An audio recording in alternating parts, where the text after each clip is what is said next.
جب بلال عبداللہ کو پتہ چلتا ہے کہ عمار صدف پر شک کر رہا ہے اور اسے ڈیورس بھی دے چکا ہے تو اب بلال عبداللہ کو صدف پر بہت زیادہ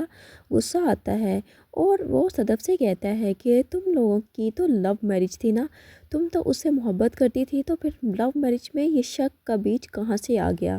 محبت کی شادی میں تو شک کی گنجائش ہی نہیں رہتی۔ تو اب صدف کو بہت زیادہ غصہ آ جائے گا بلال عبداللہ پر، کیونکہ اس کا غصہ تو عمار پر ہوتا ہے، لیکن عمار پر اتارنے کی بجائے بلال عبداللہ پر ہی اتار دیتی ہے اور اس سے کہتی ہے کہ آپ میرے پرسنل میٹر میں انٹرفیئر نہ ہی کریں تو بہتر ہے، جو کچھ بھی ہوا ہے وہ سب کچھ آپ کی ہی وجہ سے ہوا ہے۔ اور اب صدف بلال عبداللہ کو دو ٹوک فیصلہ سنا دے گی اور کہے گی کہ میں یہاں پر اب مزید جاب نہیں کروں گی، بلکہ میں ریزائن کر رہی ہوں یہاں سے، کیونکہ جو کچھ بھی میری زندگی میں پرابلمز ہوئی ہیں وہ آپ کی وجہ سے ہی ہوئی ہیں۔ حالانکہ بلال عبداللہ نے تو صدف کے لیے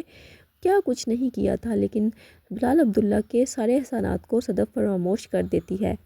جبکہ عمار جب صدف کو ڈیورس دیتا ہے تو پھر سے دانیہ کے پاس جاتا ہے، روتا ہوا کہتا ہے کہ جب میں نے اس کو ڈیورس دی تو وہ پھر سے بلال عبداللہ کی باہوں میں جا کر گر گئی اور اس کو بتانے لگی کہ مجھے عمار نے ڈیورس دے دی ہے۔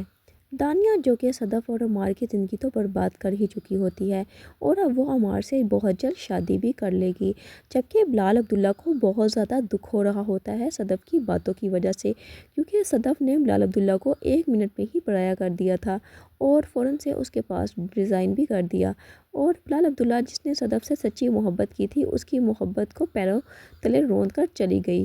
صرف اور صرف اس عمار کی وجہ سے۔